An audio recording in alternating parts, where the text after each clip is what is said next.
This is the Gauntlet Podcast. My name is Jason, and I am joined today by Fraser Simons, the designer of the role-playing game The Veil. So, Fraser, hi, welcome to the show. Thanks for having me. So, you're here today to principally talk about a new project that you're working on called Cascade, but Cascade is connected to your other game, The Veil. So I thought it would be fun, or maybe not fun as much as just necessary. I'm sure it'll be fun too, but necessary to just maybe tell us what The Veil is, just for people who aren't familiar with it. Sure. So the Veil is a PBTA game that is pretty unique because it aims to be more of a toolbox to put together whatever kind of cyberpunk the players collaboratively want to tell. It's really sort of a procedure as well as mechanics and tools that give people the necessary framework to not default on cyberpunk. It makes them think about it and put in exactly what they want from the shows and the media that they consume, and then create hopefully like a unique kind of cyberpunk that otherwise wouldn't have come from it, kind of thing. When you say default, do you mean like defaulting to our sort of pop culture classic version of cyberpunk, like Blade Runner, 1980s, futurism, that kind of thing? Yes and no. It depends on the players. I find that when you ask any one person what cyberpunk is to them, it's a very subjective answer that I get. It like everybody has their own idea of what it is and what it should be, especially. Like when I had the Kickstarter going, people were talking about how like it has too much sci-fi in it, or it has too much this and too much that, but once they realized that these were all ingredients that you would inject into the fiction to get whatever you wanted, they were behind it. So it's pretty interesting. Like some people will be like, biopunk is what I think of when I think cyberpunk, and other people will be like, no, it's this, it's that, and especially at whatever age you've kind of hit on cyberpunk, that seems to be your general idea of it, right? Like for my dad, cyberpunk is Blade Runner for sure, and that's all it will ever be, right? Like he doesn't entertain the notion that it will be anything else. Whereas everybody else, like nowadays, it could be very different because all the anthology collections of cyberpunk really hit on different themes like diversity. Biopunk is more like a idea about how technology helps us, whereas before it was always like the world's going to shit, right? Like there's no right, it's never going to be saving us, that's for sure. But this new idea is that, you know, it'll be the way to save us, kind of thing. So there are two other Powered by the Apocalypse cyberpunk games that I think people will be familiar with, or they may be familiar with: The Sprawl by Hamish Cameron and Headspace by Mark Richardson. And those two games seem to have like something of a narrow focus, right? Headspace is very specifically about this neural network, the shared neural network team of hackers and mission operatives, right? And Hamish's game, The Sprawl, is that really classic. To me, it feels like that really classic, like Blade Runner type cyberpunk, you know, mission based. It's like a really, really focused mission based sort of thing. Is it fair to say that The Veil is like just more of a sandbox? Like it's kind of a bigger, it kind of allows you to tell like any kind of story? Is that like not just a mission based story? Yeah, it leaves the focus up to the players. When you're doing the setting creation and whatnot, people all collaboratively put in aspects that they want to explore, and then after the first play, just like in traditional apocalypse world, the MC makes a focus of what the narrative right now is gonna, like the grander purpose of it will be. And just like in all cyberpunk, there's like an underlying theme that is being explored, and I wanted to inject that into the fiction so that players can have their character arcs, but it's also about posing really, hopefully, deep questions to the players that when they leave the table, they're coming away and thinking about it. Okay, cool. Yeah. I wanted it to be open like Apocalypse World. I think it's interesting because it's like a third generation PBTA game, whatever it is, however people label that now. Yeah, I don't know how we're marking that now, yeah. Yeah, but a lot of people like Jonathan Walton say that in a lot of ways it comes direct from the original Apocalypse World in its approach. Because you build the setting And then you're following them around, but there's also the larger stuff at play that kind of grounds the game that Apocalypse World doesn't have. It does seem like the tendency of late for Apocalypse World games is to have them be very, very focused, fictionally speaking, right? You know, that, what's that one that was just kickstarted? Alas, but for the awful Wicked sea. Yeah. Something The like Wicked that, Sea, Yeah, something like that. I can't remember. Like, that has a really, really specific fictional frame, right? Like, Night Witches has a very specific fictional frame. And the Sprawl, its frame is pretty specific, but more importantly, its gameplay is really framed, right? Yeah. Like, it's a real tight gameplay sort of corridor. So that's interesting. Yeah, I kind of take that point. Like, the Veil is almost like kind of going back to a little bit more like what some of the earlier games were like, particularly Apocalypse World. Okay, cool. Well, so with that context, what is it the Cascade or Cascade? It's Cascade, and it's going to have like the Veil behind it so people realize that it's a supplement. Okay, awesome. Well, so tell us about, just in terms of like the setting or the themes or whatever, what is Cascade? Cascade is very much in the vein of a book, Altered Carbon, which is actually being adapted by Netflix now. But basically what happens is it throws the players into the future, and we're saying that all humans are basically skins that you can slip in and out of with these neurochips in their head, just like in the Veil, that house their minds now. So instead of just having augmented reality and stuff, it has their entire mind, and they can be transferred to whatever kind of body that they want, which I am calling slacks. And from that, when they awake, what happens is they have missing memories. And the game is essentially about finding yourself in this far-flung kind of future, but it can also be still used as an advancement from the Veil. So you could be playing the same character, be pushed into the far future, and then explore that character in a different way in that setting instead. Oh, that's cool. I was actually going to ask that. You know, you mentioned that it was part of the Veil, and I immediately started wondering, like, can you use your Veil characters in Cascade? And it sounds like you can. How does that work, just logistically? Like, is it a different playbook, or is it like a sort of compendium class or prestige class thing, or what is it? I think you could do it either way, depending on what kind of like fiction you've made first. But whatever is happening in the future, I think the Veil, since it is also the future, just not as far, you can make the same playbooks work. You might have to tweak them a little bit depending on what the players agree is the setting, because some of the playbooks bring a lot of fiction to them, and it might not kind of make sense. But I've added a bunch of text in the game to help people do that. Okay, cool. Awesome. Well, okay, so you've laid out a really, really interesting theme here in Cascade, this idea of we're seeing like the next step, like after the cyberpunk step, right? Like after technology does whatever it does to us, we're seeing what happens beyond that, right? And that's super interesting. What are some of the mechanics in Cascade that sort of help reinforce that theme? Sure. So mechanics wise, I have it so that people can flash back to the missing gap there. So between the Veil and Cascade, they could have had their players do kind of like a gray area, and they're tapping into that as they have ideas for it in play. So they don't have to have this idea right away when they start play that they're like, oh, I have to think of whatever this thing happened to me, because I don't really know what the fiction is yet anyway. So as they play and that idea emerges, they have a mechanic there to hit on that. And then also I changed beliefs to questions, right? So beliefs made a lot more sense for the Veil because people like established the fiction together, and it should be very rooted by the time they get going. But now that everything's upended, I wanted to reinforce that they're sort of grasping for their own sense of self as well as the environment and what's changed in that. So now their reward system is based all around sussing that out as they play. It's really focused on, I guess, emergent play, you could say. Yeah, I like that a lot. Just so listeners know, I've seen some of the materials already, right, for Cascade.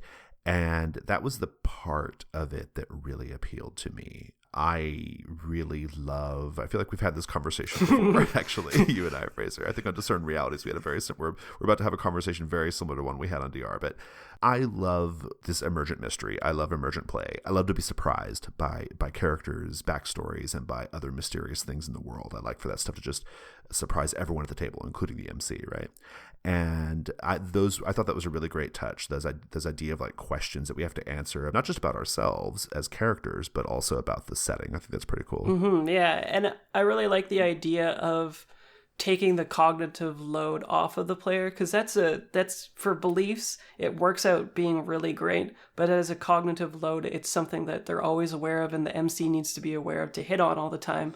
But now with this change, it can just be a natural and organic exploration of the fiction that they create. Well, let's unpack it a little bit. Like, so the characters have these questions, right? And they're questions principally about themselves and their past, right? But also about the setting. What is the sort of mechanical trigger that answers the questions, and who gets to answer them? So it's all player facing for that. They could say like, I have a question, perhaps they've been decanted into like a different Slack that is even a different gender, right? And they want to explore that identity shift. They could have a question about that, but then also if they wanted to explore a religious aspect even, right? They could say there's a sect of these religious people that are totally against being decanted into different Slacks and stuff because it's against their religion, right? It's an unholy technological abomination and they want to explore that. So as they're playing in the fiction with that question, as they're hitting on it, or even as a flashback, they could suddenly have an idea for it and then use the mechanic for a flashback when maybe this sect had its like seeds planted in the Veil even, right? Or that time in between if they're just making it up. And as they explore that, they're automatically getting awarded XP for it. And if it's resolved, they get even more XP and they make a new question about it. Okay, well, so I guess I always like to ask designers this because I think it really tells us a lot about the game. What is your favorite part of Cascade? And maybe even the Veil, too, if you want to go that far back. I mean, what are people going to love about this? I think it's the most interesting thing about it is that I've made a framework where you're not only just playing within the genre, you're contributing to it, right? Like, your unique kind of cyberpunk could be something that has not even been engaged with media at all. And then for Cascade, it's one step further because you're taking whatever you've created and then you're also sussing it out even more, but in an emergent way. So you don't even know what this new thing you've created will be until you explore it through the question-based stuff. And that's the most exciting thing for me is making people think outside the box of what's already established and furthering the actual genre.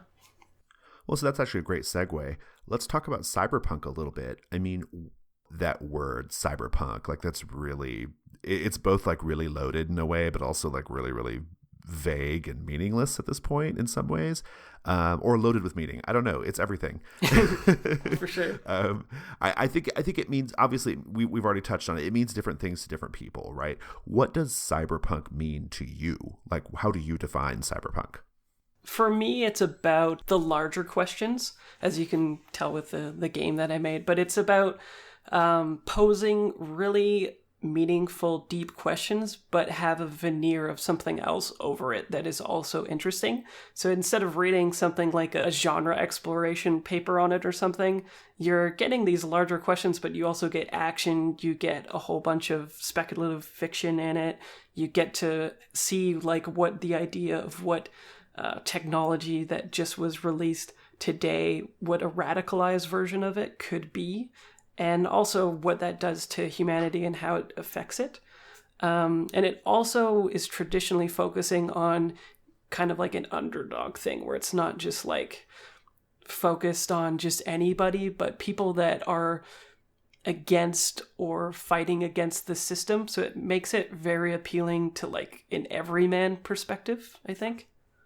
And also it always kind of feels kind of like Catcher in the Rye-ish, right? Where like everybody is down this deep, dark rabbit hole of exploration, depending on, the book. But that's the kind of stuff that interests me the most, because it's so... it's as interesting as Catcher in the Rye to me, but then you also have all these like guns and explosions and technology and stuff, right? It's like Catcher in the Rye, but better. More exactly. action-packed. Yeah. It's like the Catcher in the Rye, but with more neon. I love it. Yeah, with more neon, exactly. The nice thing about Cascade is I'm actually, Kate Bullock introduced me to a friend of hers that is a PhD candidate in transhumanism, so she's very acquainted with cyberpunk, and I'm actually hiring her to kind of deconstruct and unpack the genre in a professional way for Cascade, so people can really be like, oh, these are the aspects that I really want to touch on, and this is how I can put them in the game. Oh, that's pretty awesome. Are there different like types or subgenres of cyberpunk? Well, there's that a are lot. like kind of defined, I guess. There's a lot now, yeah. Like, there's biopunk, which is, I think it became predominant with the Wind Up Girl. That is sort of what made it mainstreamish, because it won like all the awards and whatnot. There's ribopunk, which is really, for me, it's not my thing, but it's about uplifting animals so that they can sort of be on the same plane as us and whatnot. But you get some really weird fiction with it, like uplifted rhinos and and really weird stuff like that. There's solar punk, which is about specifically focusing on technology that will help us save the planet instead of destroying it. That's exactly what it focuses on. There's quite a few other ones, but I think those are the main three that at least I'm aware of, and probably get the most contributions to the genre. Cool. One more question just about cyberpunk generally. Mm-hmm. So in 1990, the publishers of the Shadowrun role-playing game put out a promotional video that's really something. Why is that the best cyberpunk? The best. Well, I mean, for a lot of people, it really embodies their version of cyberpunk. But it's also what is kind of known now as retropunk, right? And people are retropunk. Okay, cool. Yeah, it's super popular now. Like if you go on Kickstarter, there's a whole bunch of these TV and films being kickstarted that specifically want to embody the old Blade Runner stuff, like where they're handcrafting sets. Like right now, there's one called Attack of the Cyber Octopuses. Not cyber octopi. No, yeah, they actually even have a little blurb, and they're like, this makes sense because of the language that we're filming in or whatever. It is octopuses, like they specifically say that. What's that one about? It's going to be 10 or 15 minutes long, but basically it's like if whatever you're imagining it probably is. Like there's these giant cyber octopuses that are attacking the world, and these people that are fighting them kind of look exactly like those old Shadowrun heroes with like the visors and the mirror shades and all that. Exactly, yeah. I asked the question in jest, but I think you're right. I mean, I think there are a lot of people, I think I'm probably one of them, I don't know, who are really, really into that more sort of like retro, aesthetic of cyberpunk. I associate the sprawl with that too. Like to me, the sprawl is that. I don't think it has to be necessarily, but it kind of feels like it just because, I don't know, Shadowrun is kind of a mission-focused thing, and the sprawl is a mission-focused thing. I really like it. To me, it's almost like kitsch, it like has that same appeal that like kitschy things have, which seems weird to talk to apply to something that is like explicitly about the future, right? But you're right, it's like a sort of like old view of the future, or a sort of retro view of the future in a way, almost like how in the 1950s science fiction stuff, like we thought the future was going to be a certain way right back then, and definitely and kind of so I think it's super interesting, and I think you can see that sensibility like reflected in lots of things that are pretty popular right now, right? Like like synthwave music, for example, or the various like dash wave musics, right?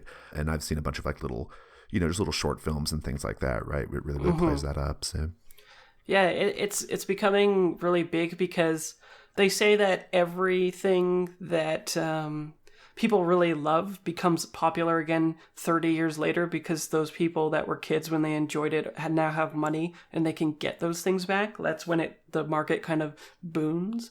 And everybody, even me, like I was born in 85, and that aesthetic of 80s culture is still very appealing. Like the San Junipero episode of Black Mirror is the most popular one, right? And it's all about, in the beginning at least, they're in this cyberized virtual reality of the 80s, but then with that, you get that culture, and then you get, guns and mirror shades and action Right, explosions yeah. and stuff too, right? Okay, awesome. Well, let's go back to the Veil and Cascade. I know you and I have talked about this before. I know that there's something even beyond Cascade, right? This is almost like a trilogy thing, or I don't know if that's a great way of putting it. But you care to just give us a hint of what that's about, Sure. As a hint, or a preview, I suppose, is a better way of putting it. sure. Yeah. What I could best describe it as, what it actually inspired the Veil in the first place, and this modular design.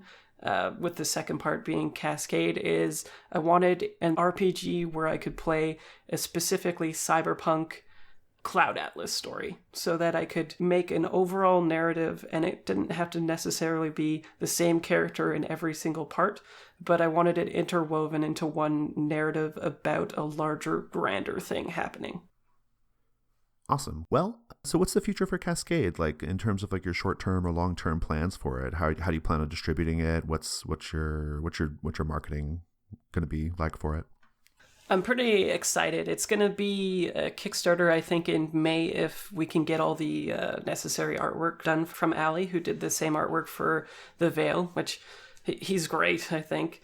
And then we're going to have a lot of interesting stretch goals. I'm approaching a bunch of different people that are really into cyberpunk, and I can't really talk about that until they're locked down, but I wanted the stretch goals to be a lot of interesting content, varying from having them talk about cyberpunk as the actual fiction, like that Claire, who's going to deconstruct it for us and stuff.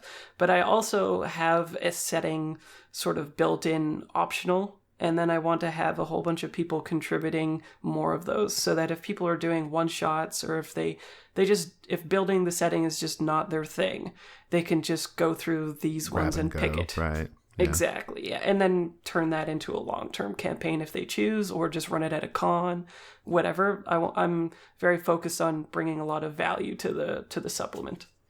Awesome. Cool. And the Veil is available now. Can you still get it in physical copies, or is it just drive through at this point? You should be able to pretty soon. IPR is doing the distribution for USA right now. Like, they have been processing it since Wednesday of last week or something. So depending on when this goes up, it should be on both the Store Envy page for international backers to get it cheap, or at IPR for USA backers to get it nice and cheap. Awesome. Cool. All right. Is there anything else you want to say about Cascade before we go to the next segment? I think it'll be interesting in that the PBTA supplement it's very unique, right? Because it'll be unpacking a genre, have additional playbooks, have a inbuilt setting and some more aspects and stuff like that. And I think usually supplements focus on one thing, whereas this is going to have value because it's a very broad approach to adding value. Yeah, it is a little unprecedented, and honestly, not just even in Powered by the Apocalypse games, but just indie games in general. The original authors, or the authors of the original core text, don't often continue supporting the game, right? So I think it's pretty cool that you're continuing to support the Veil in this way. I think it's pretty awesome. Let's go ahead and go to Giving Me Life.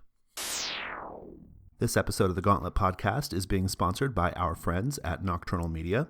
So listeners, I am personally a big fan of what I like to call horror being done to children. I love the sort of kids on bikes genre of movie and TV show. Think E.T. or Stranger Things. I like anything that kind of explores childhood terror and how children perceive things to be either scarier than they would be in real life, or how they sort of overcome fear, right? I love all that. I think those are great. I myself have written a couple of game-ish sort of things that explore that theme. And so because of that, I'm pretty excited about something that Nocturnal is going to be publishing. It is an English translation of a Spanish game called Innocence. Here's a little blurb. Do you remember the time when any shadow could turn into a monster? Do you remember the strange noises against your window on windy nights? What about when you closed your eyes and hid underneath the bed covers so you couldn't see what was poking through the slightly ajar closet door? Would you like to go back? Would you dare? They are waiting for you, and they are hungry. So I backed this on Kickstarter. It was recently kickstarted. It was a sort of a short frame Kickstarter, only a week. And so we weren't able to tell you about it on the show in time because it was such a short Kickstarter. But it looks like a really, really fun game. I just dig it. I dig this as a theme, like I said. And I think anytime we can see role-playing games that were published in other languages being brought over so that those of us who speak English and only English can experience them, I think that's pretty badass. In fact, Nocturnal does a lot of that. They do a lot of sort of English translations of other games. So if that sounds interesting to you, I'm not sure what the time frame is for when it's going to be more widely available beyond the Kickstarter. I know the text is basically done. The translation's done. I don't think there's much more to do for the game. So I will just direct you to Nocturnal's website and to keep your eyes open for Innocence. I think it's going to be a really neat project. And thanks again to Nocturnal for sponsoring the show. It's giving me life. I'll go first. So the thing giving me life is I just got back from Dreamation 2017 as of the day of this recording. It'll be a few weeks ago when it finally goes out. But Dreamation was awesome. Had a great time. I've posted about it and been talking about it in various channels for a few days. The thing that's giving me life, though, is this game of Fall of Magic. I did a long con of Fall of Magic with Kate Bullock and River from our community. The three of us were the only consistent players in the long con. We had drop-in players for the other, for all three sessions, and then the three of us were the consistent players across all three sessions. Some of the drop-in players were, we had Meg Baker, we had Mark Richardson, who did Headspace, incidentally. We had Steve Sagati, I think is his last name. He runs Bully Pulpit with Jason, and several other people. It was just so great. I mean, this long con of Fall of Magic just really, really hit me in the feels. It just felt great. From a narrative perspective, the story was epic and just super memorable. The first session was very light and jovial and kind of getting to know you and filled with camaraderie. And then the second session took this really we turn.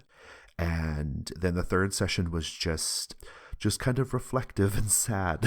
And we finished the whole thing. We finished the whole scroll. I'm assuming if you're listening to this, you know what Fall of Magic is. I'm not going to go into it now.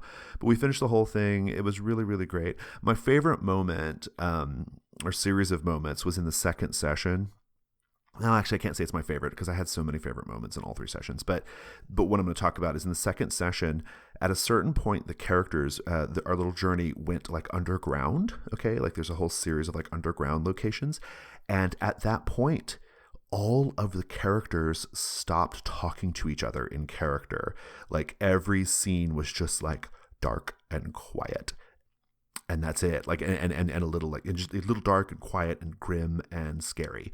And that wasn't a purposeful decision, but it just was kind of how it went, I think we were just all kind of on the same page with it, and it just felt so good. It was just so eerie and sounds really foreboding, right? Everyone choosing, well, or not even choosing, but picking up the tone so much that they just want to build this intense experience, right. Yeah. If it was a movie, it really it'd be that slow buildup of music behind people not talking at all, and you're this shit's gonna get real soon, probably. Yep. Yeah, it was very much like that. So anyway, the Fall of Magic long con was giving me life. Just super, super fun. I have so many great memories from that series. It's gonna be stuck with me for a while, so it's pretty cool.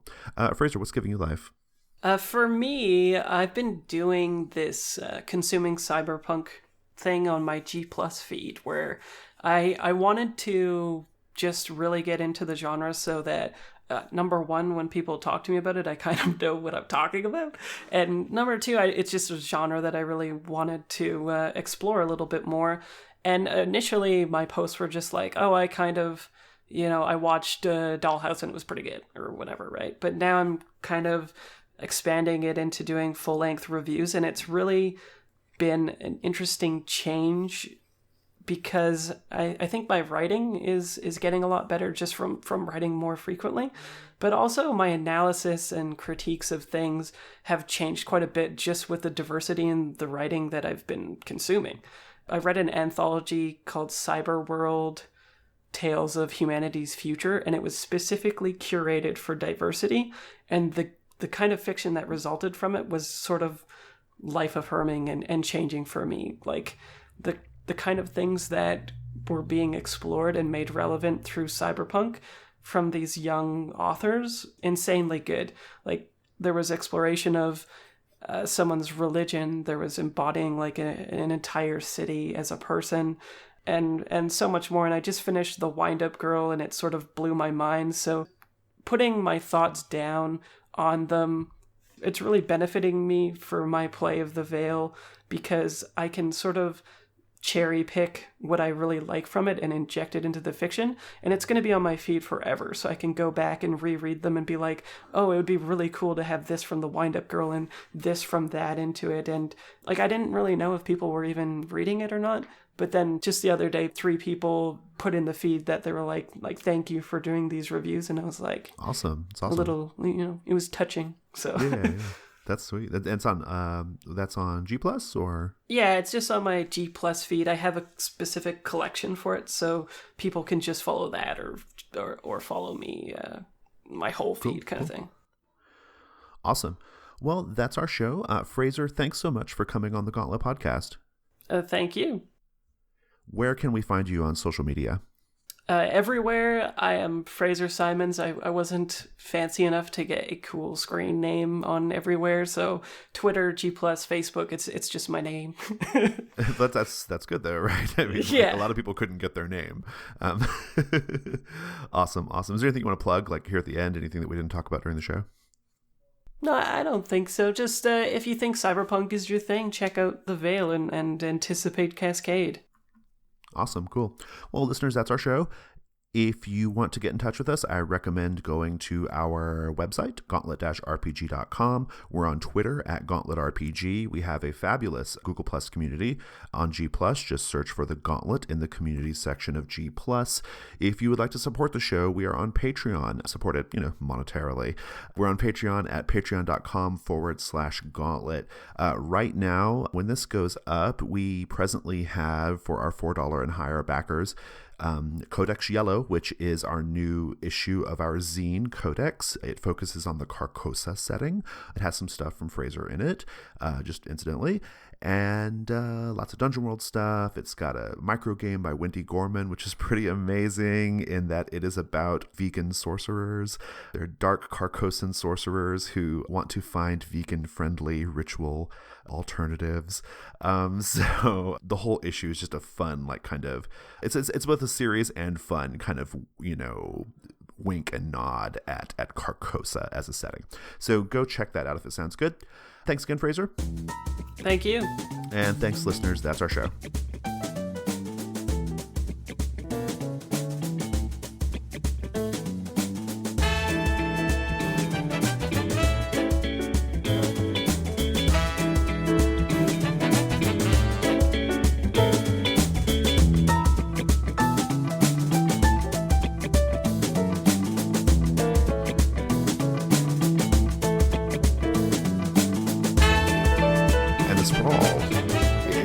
Is pretty specific, but more importantly, its gameplay is really framed, right? Like, it's a real tight gameplay sort of corridor.